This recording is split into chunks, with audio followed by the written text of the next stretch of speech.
All right. So perfect. Hey, everybody. Hey, Mount Hamilton. First off, hey, Anthony. How you doing? Hey man, how you doing? I'm good, thank you. Good, good.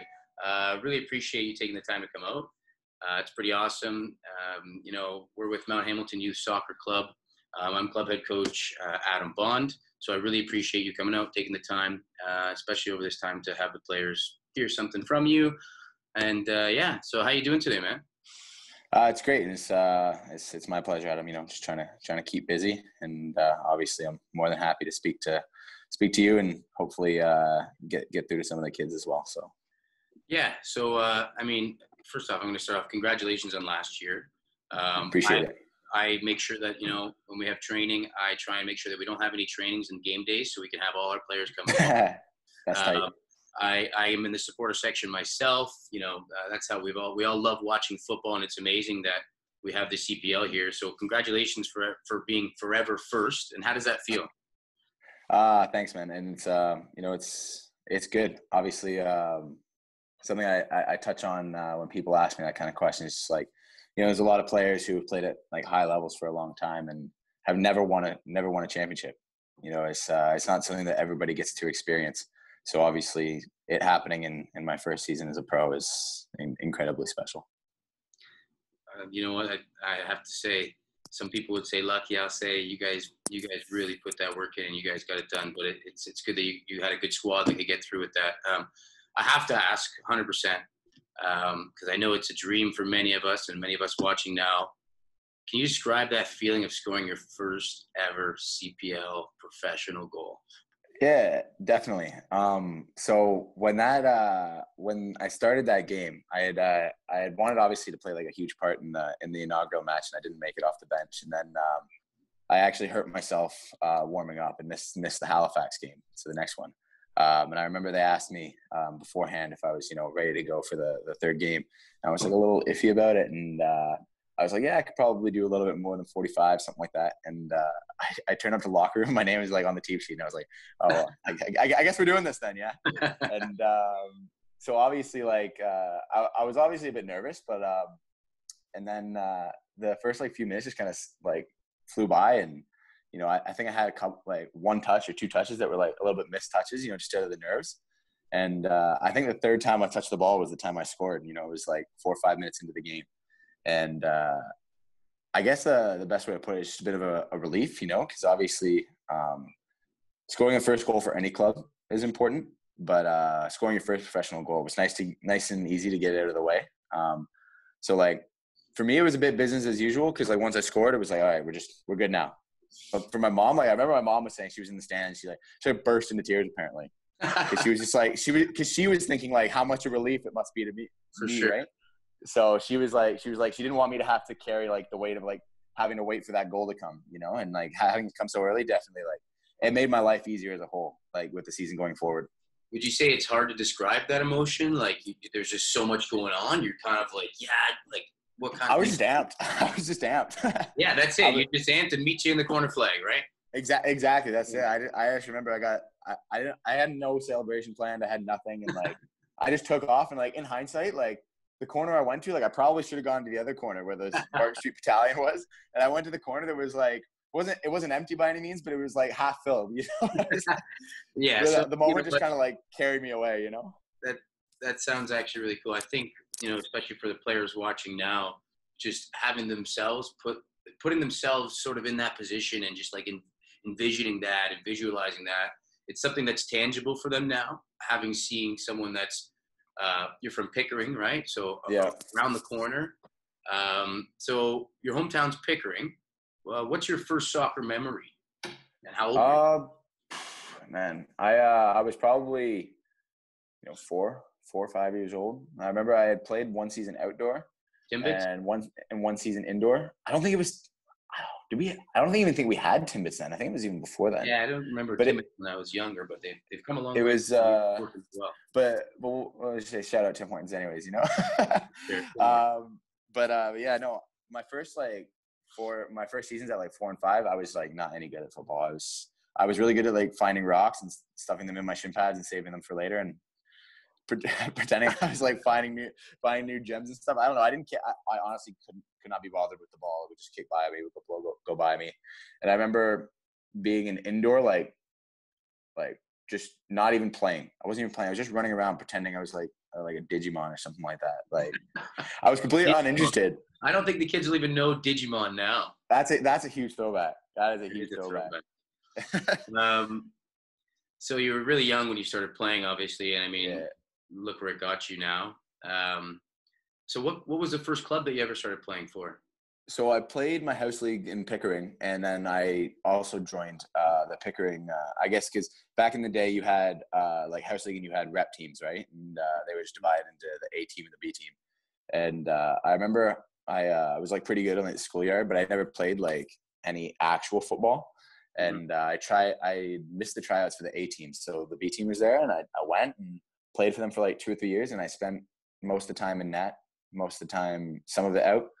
And then after that, I moved into the A team as a full-time goalkeeper until I was like 14, 15. So you started out as a goalkeeper. Yeah, I played in goals through my time in Pickering, and then at U13 I played in Wexford and 14 Glen Shields. But for the majority of the time with those clubs, I was playing in net. Do you ever take Henry's gloves, put them on, and hell no. I'm so over goalkeeping at this point in my life. So I was in the regional program, and I made it to the provincial program, and then like I remember they did like a second round of like cuts sort of thing, and they basically said, you're a little too short for this, and we're gonna have to move on, So that was when I officially like just gave up goalkeeping, because like during that time frame I had already like grown in my mind the idea of playing as an outfield player full time, and I was only getting like little tastes here and there, and then by the time I was like 15, I joined the Toronto Lynx. Well, actually, it was at the tail end of U14, but I joined the Toronto Lynx, and that was when I started like playing as a full-time outfielder then. So, I mean, I always tell all our players about perseverance and showing character and never giving up, and it seems clear to me that when you were cut from a team saying that you're too small, excuse me, and you keep fighting back, it's kind of like who's laughing now, right? You just never give up and keep going forward. So I guess my question would be, what are some more of the challenges that you've had to overcome in your career to get where you are now? Well, there's one that always like stands out to me, and it's a bit more recent than youth football. But like the big thing now is like obviously in North America we have different kinds of grinds in terms of becoming a professional soccer player, right? There's obviously like the lack of like availability of high level pro specifically in Canada.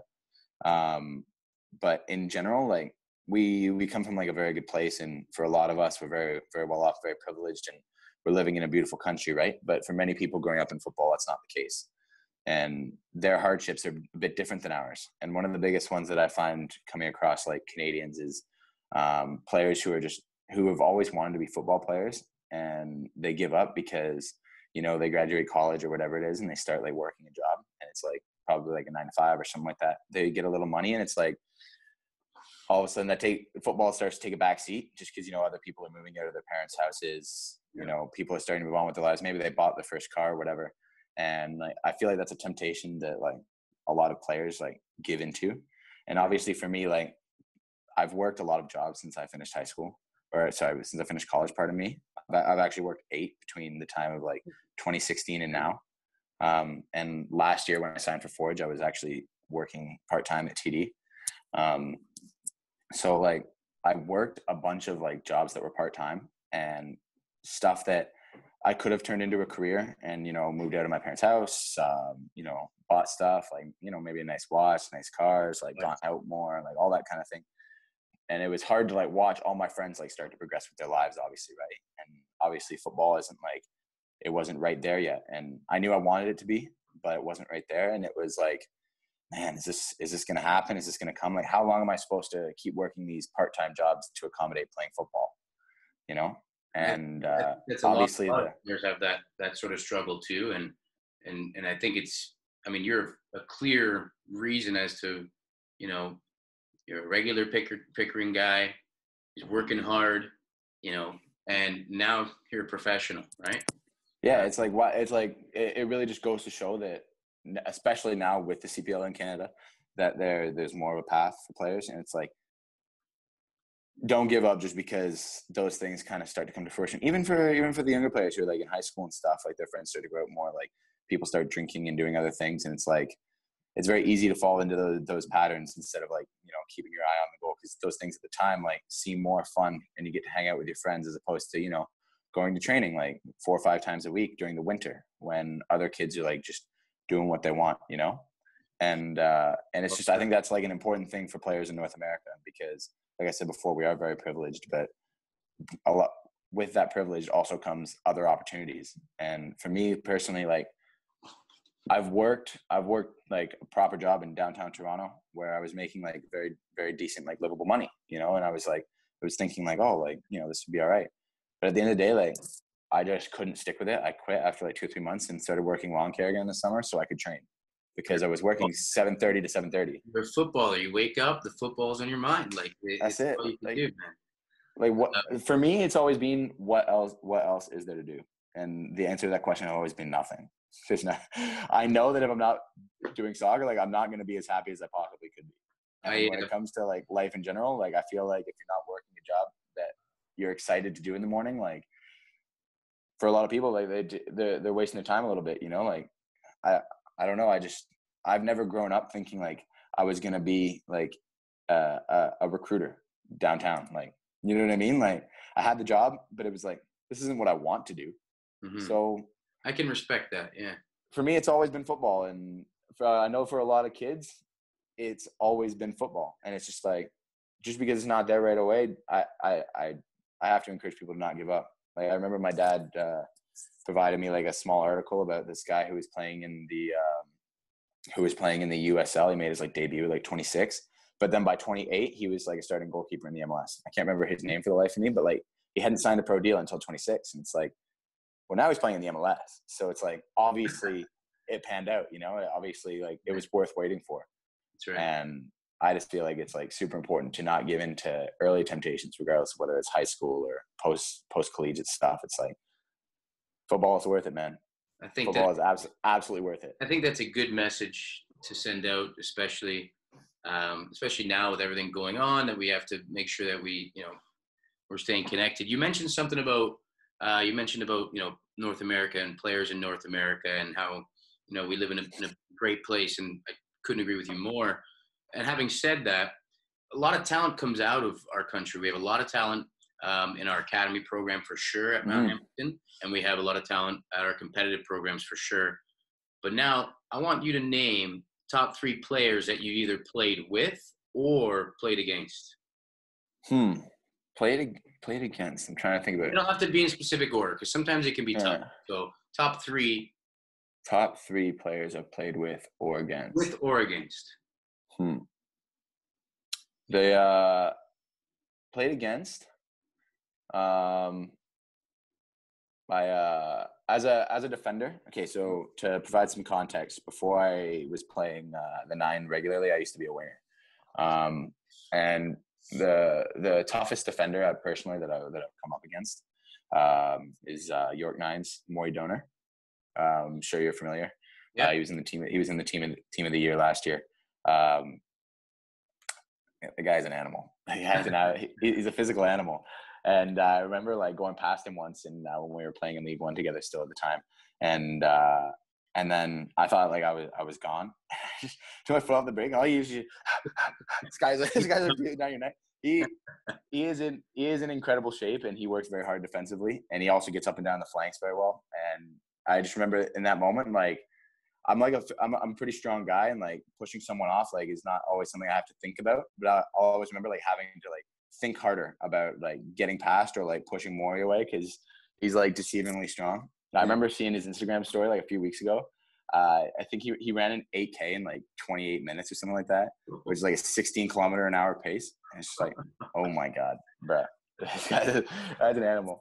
But like, so as a back, he was the hardest I've played against. I think What about who you played with? And Playing with, I think. I mean, it doesn't have to be a professional player. It could be anybody you've ever played with, right? I'm trying to think of the fella's name. There was a boy I played with when I was playing with Toronto Lynx, and he's had the most incredible technique. He was a Scottish guy. He came over, and he had some of the best technique I've ever seen. I'll never forget. There was a time when we were playing against KW, and the ball got like knocked off a corner kick, and he was hanging back. He's a small guy, center midfield player, and the ball got like cleared out, and it must have been like 40, 50 feet in the air, and he took it down with the inside of his foot, like popped it up, and then hit the volley, bang, inside of the foot volley, all in one motion, and like just ping right on the guy's foot, like who took the corner kick, who would come back onside. I just remember thinking, wow, it was just one of those moments, right? His name was Gary something. I can't remember off the top of my head. And then obviously, I got a guy named Gary. Yeah, got a Scottish guy named Gary. I got a show Tristan Borges as well. Tristan Borges is obviously high quality. I think that's obvious to everyone. Be a bit silly if I didn't mention him. I would agree with that there too, for sure. You mentioned that you're a strong number 9. We all see you out there. You are big, demeanor out there. Is there anything about your game that you like to work on specifically?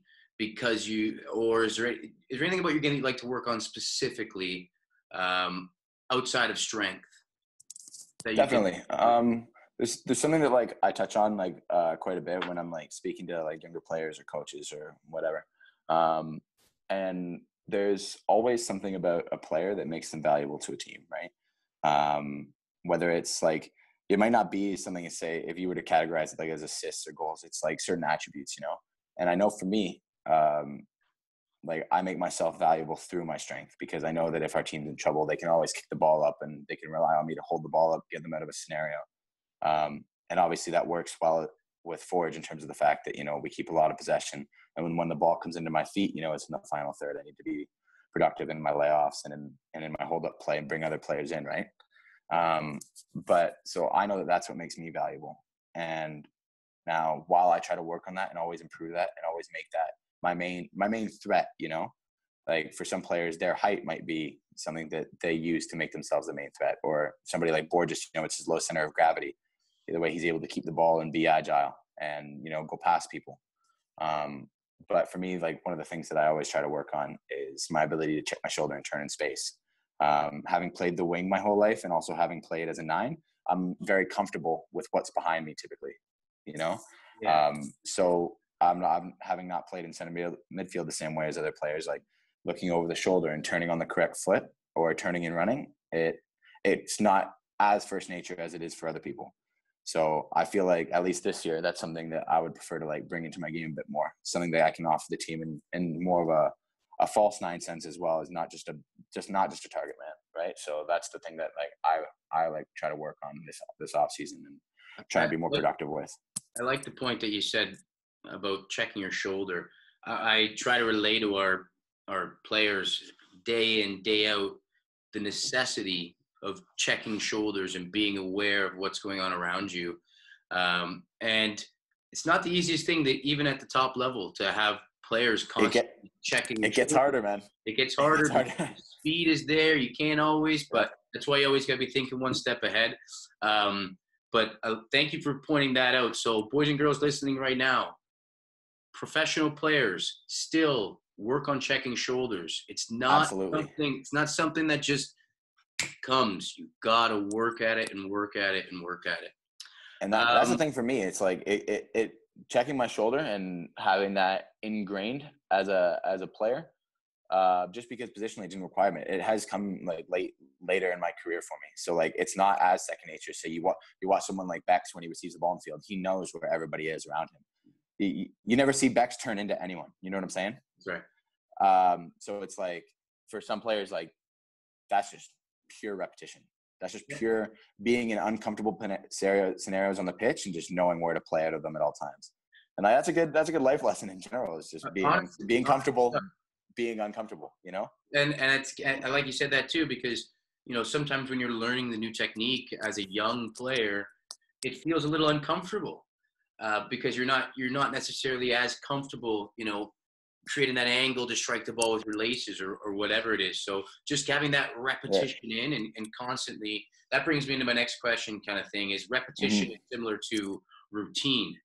Can you take me on a journey on game day for Anthony Novak from when he wakes up to pre-game to after the game? Definitely. So actually, like game day, like routine in general, I'm not going to say it's more fun than playing, but the feeling of waking up on game day and like getting ready to go through the game day routine is like, it's one of my like favorite things. Like Start the night before? Does it start the night before? Definitely. So I like to, like during the season and stuff, and I'm always on top of my diet. So like I'll eat very clean during the week. And the night before a game, I won't eat unhealthy, but I'll just eat more. I'll just eat more and get the pasta and, have a bigger steak, something like that. You know what I mean? Like more of a little bit bigger plate out there. Yeah. Exactly.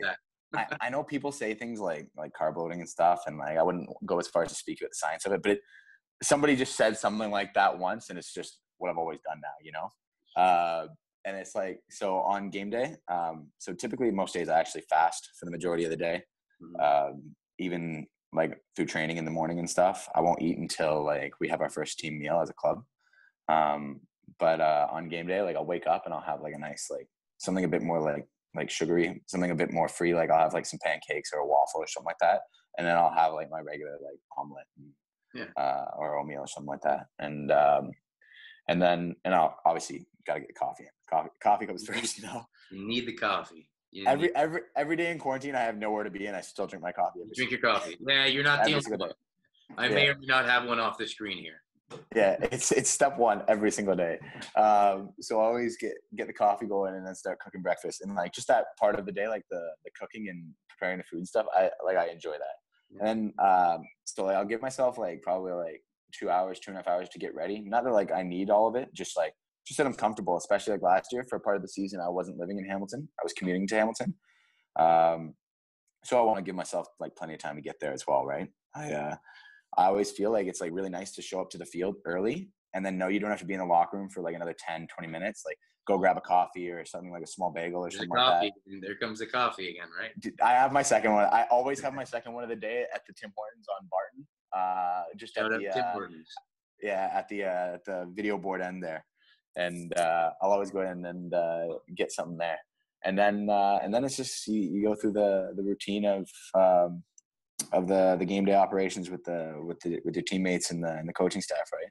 Well, even before that though, you got like I listen to like I have a good time like taking the drive and listening to the tunes. That's what I want to get into. If I was to pick up or maybe you do it right now, if you were to look at your music, your Apple Music, whatever you use, what's the last song? What's the last song that Anthony Novak listened to? The last song. I was listening to the If You're Reading This Is Too Late album, the Drake one, while I was doing all my laundry and stuff. Okay. But that was inspired because last night Danny, my roommate, Crutzen, was playing some of the Scorpion album, and I was like, oh, haven't heard some of this Drake in a little while. But honestly, it depends. So like on game day, I could be listening from like anything that's just like enjoyable. So I could be listening to like I could be listening to a hip hop and rap playlist, or I could just as equally be listening to like a classic rock or even like an alternative playlist, like on my way in, as long as like I'm enjoying the music. Because like honestly in life, that's one of my favorite things is just driving with like good on like a nice day and like being able to play music really loud and sing freely with no judgment, Something about loud music and, the wind blowing in, well, not your hair. Oh, it's good. So you get that aerodynamics. Buddy, I'm zooming. Quicker. But yeah, no, right before the game though, I know like some people like prefer to be like very relaxed, very like chill maybe when they play, particularly someone in Beck's position.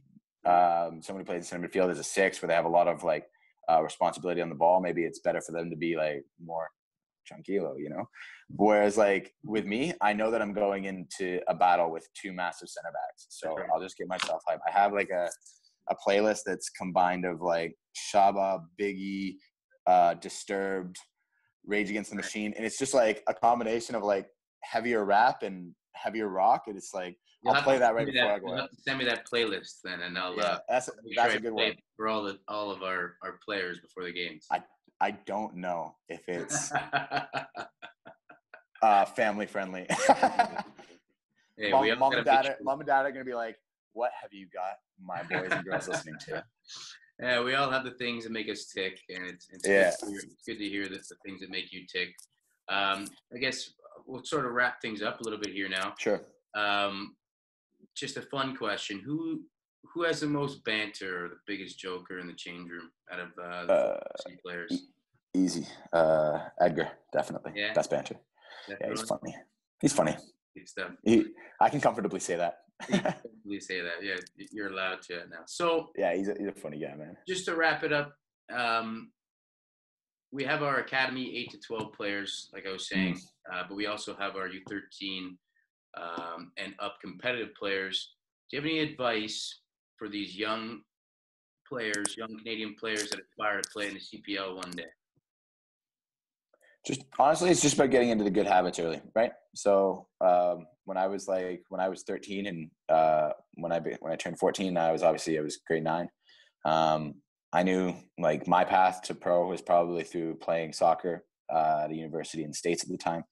And they take all 4 years into consideration, whereas like I know that Canadian universities take in your last 2. So I had to be on my tiptoes from like the very beginning of grade 9. So like I've always had good habits that would like kind of lead me to where I got to, and that's just the right thing, you know. It's like even like in quarantine for myself, like I try to keep all the good habits up that I would keep up during the season, and those things don't come naturally. And the good phrase like discipline equals freedom. If you can teach yourself to be disciplined and rely on that, then it'll get you a lot further than just kind of the difference between motivation and discipline, if that makes sense, you know. Absolutely does. Absolutely. You don't always feel motivated, but you can always be disciplined. You know what I mean?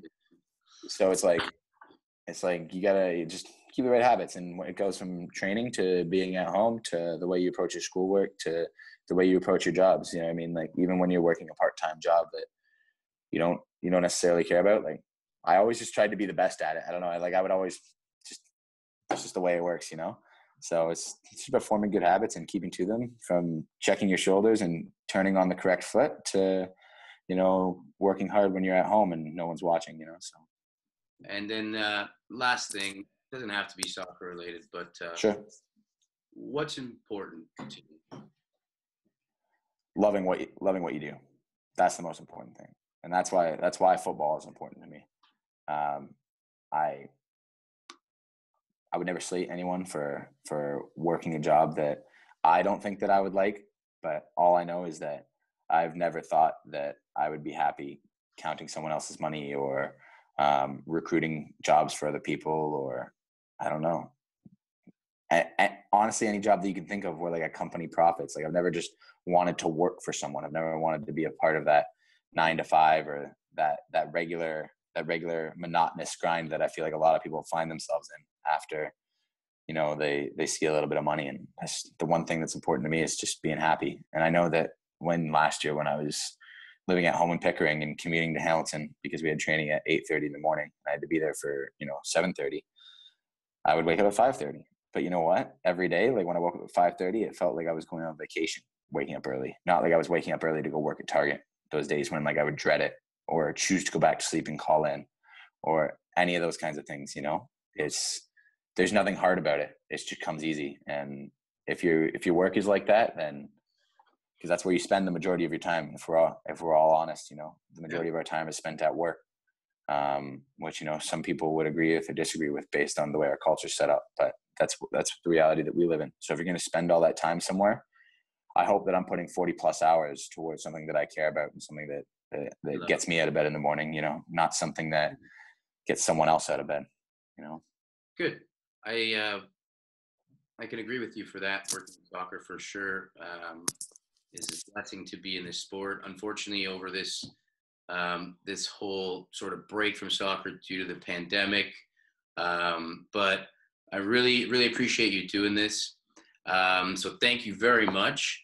I guess the last thing we could leave it off is for all the boys and girls, families, parents, and players watching right now. Want to make it pro? Good habits. Check your shoulder. Check your shoulder. and love what you do. So thank you very much, Anthony. Appreciate it. And hopefully we can do this again, and look forward to seeing you on the field this upcoming. It's my pleasure. That'd be great, man. Thank all the Mount Hamilton families for their support as well. We love having them out, and we wouldn't have a pitch to come back to if it wasn't for you guys. So perfect. Will do. Thanks a lot, Anth. Hey, cheers, Adam. Have a good one, eh? You too. Ciao. All right. Ciao.